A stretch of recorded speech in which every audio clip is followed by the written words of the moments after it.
Assalamualaikum warahmatullahi wabarakatuh. Saya Nur Alisha Kristina binti Muhammad Safwan daripada SMK Pondok Upeh ingin menceritakan kisah berkaitan Sultan Muhammad Al-Fatih. Bagi yang tidak mengenali Sultan Muhammad Al-Fatih, baginda dilahirkan pada 26 Rejab 833 Hijrah dan dibesarkan di Adirnah. Ayahnya, Sultan Murad, merupakan salah seorang pemimpin yang hebat dan tokoh pemerintah Kerajaan Uthmaniyah yang masyhur, manakala ibunya dikatakan seorang puteri raja berketurunan Nasrani. Beliau bukan sahaja hebat sebagai pemimpin, malah nama beliau sebagai panglima perang dikenali di benua Eropah. Mendengar namanya sahaja sudah mengundang gemetar di hati musuh-musuhnya, walaupun ketika itu beliau sudah 10 tahun meninggal dunia. Beliaulah pemerintah Islam pertama mendapat gelaran yang diberikan oleh Barat sebagai Grand Signia, yang bermaksud pemimpin agung. Baginda menaiki tahta ketika berusia 19 tahun dan memerintah selama 31 tahun. Baginda merupakan seorang negarawan ulung dan panglima tentera agung yang memimpin sendiri 25 kempen peperangan. Di samping itu, baginda juga menerima pendidikan yang menyeluruh dan bersepadu. Di dalam bidang keagamaan, gurunya ialah Syekh Syamsuddin Al-Wali, dikatakan dari keturunan Sayyidina Abu Bakar As-Siddiq. Di dalam ilmu peperangan pula, baginda diajar tentang taktik peperangan, memanah, menunggang kuda oleh panglima-panglima tentera.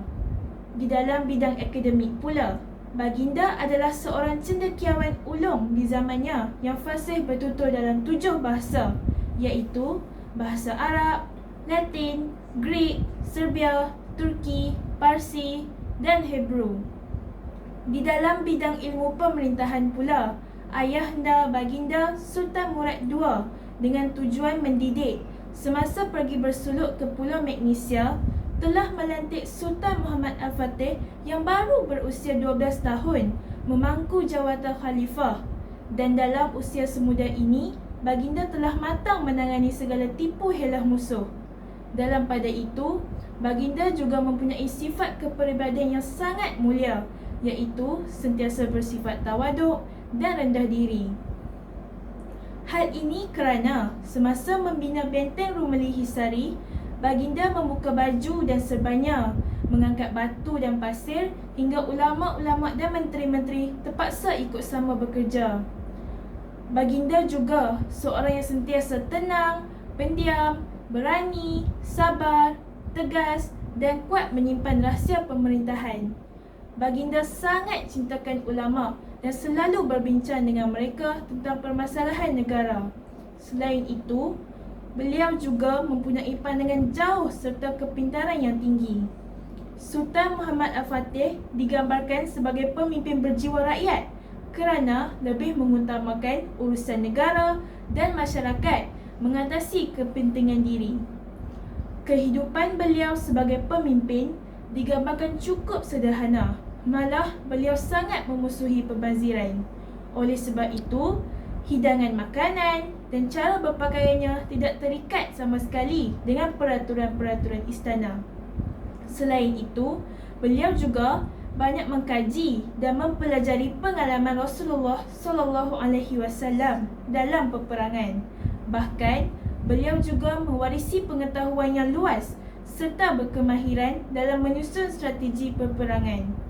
Antara strategi yang disusunnya ialah menyediakan mujahid seramai kira-kira 250,000, dan ini merupakan angkara yang begitu besar jika dibandingkan dengan tentera negara lain di zaman itu. Para mujahid berkenaan diberikan latihan intensif dan sentiasa diperingatkan dengan pujian Rasulullah SAW kepada tentera yang akan menawan Konstantinopel itu nanti. Strategi yang kedua pula ialah Sultan Muhammad Al-Fatih berusaha untuk mempertingkatkan kelengkapan senjatanya dengan cara mendapatkan khidmat pakar membina meriam bernama Orban.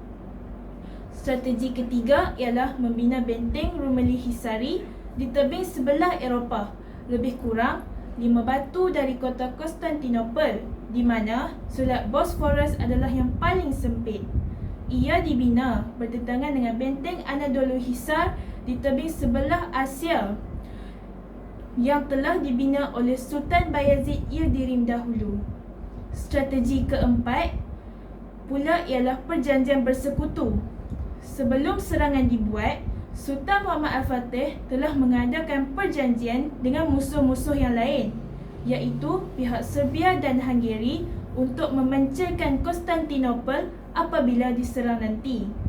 Strategi yang terakhir pula, Baginda membawa bersama para ulama dan pakar motivasi ke medan perang bagi membakar semangat jihad tenteranya. Sebaik sahaja menghampiri dinding kubu kota Konstantinopel, Baginda mengarahkan dilaungkan azan dan solat berjemaah.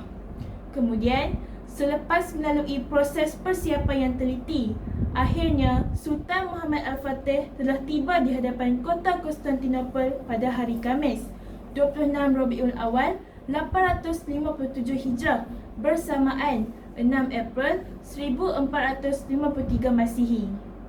Di hadapan tentera, Al-Fatih telah menyampaikan khutbah mengingatkan para mujahid tentang kelebihan jihad, kepentingan memuliakan niat dan harapan kemenangan di hadapan Allah Subhanahu Wa Taala. Beliau juga membacakan ayat-ayat Al-Quran mengenainya serta hadis Nabi SAW tentang pembukaan kota Konstantinopel. Baginda menghantar utusan kepada Raja Byzantine meminta beliau menyerah dan keengganan beliau mengakibatkan kota tersebut dikepung. Pada 19 April 1453, serangan dimulakan dan pada 29 Mei 1453, kota Konstantinopel jatuh ke tangan Islam. Baginda kemudian menukar namanya kepada Islambol, yang bermaksud Islam keseluruhan. Gereja besar Saint Sophia ditukar kepada Masjid Hagia Sophia. Baginda dengan tawaduknya melumurkan tanah ke dahinya lalu melakukan sujud syukur. Semenjak peristiwa inilah Baginda diberi gelaran Al-Fatih, iaitu yang menang, kerana kejayaannya membebaskan Konstantinopel. Melalui akhlak dan kepribadian beliau, ramai yang tertarik dan memeluk Islam. Sepanjang pemerintahannya, beliau tidak lupa membangunkan aspek fizikal dan rohani rakyatnya. Beliau telah membina Masjid Al-Fatih yang terkenal dengan gelaran Blue Mosque. Selain itu, beliau juga telah memulihkan semula peranan Masjid Hagia Sophia sebagai mercu dan syiar Islam di Turki. Sultan Muhammad Al-Fatih meninggal dunia pada bulan Mei 1481 dan jenazahnya dikebumikan di kota Konstantinopel. Pendapat yang masyhur menyatakan beliau telah diracuni oleh tabib beliau, Maestro Jacoba, ketika berumur 46 tahun dan telah memerintah selama 31 tahun. Itu sahaja daripada saya. Sekian, terima kasih.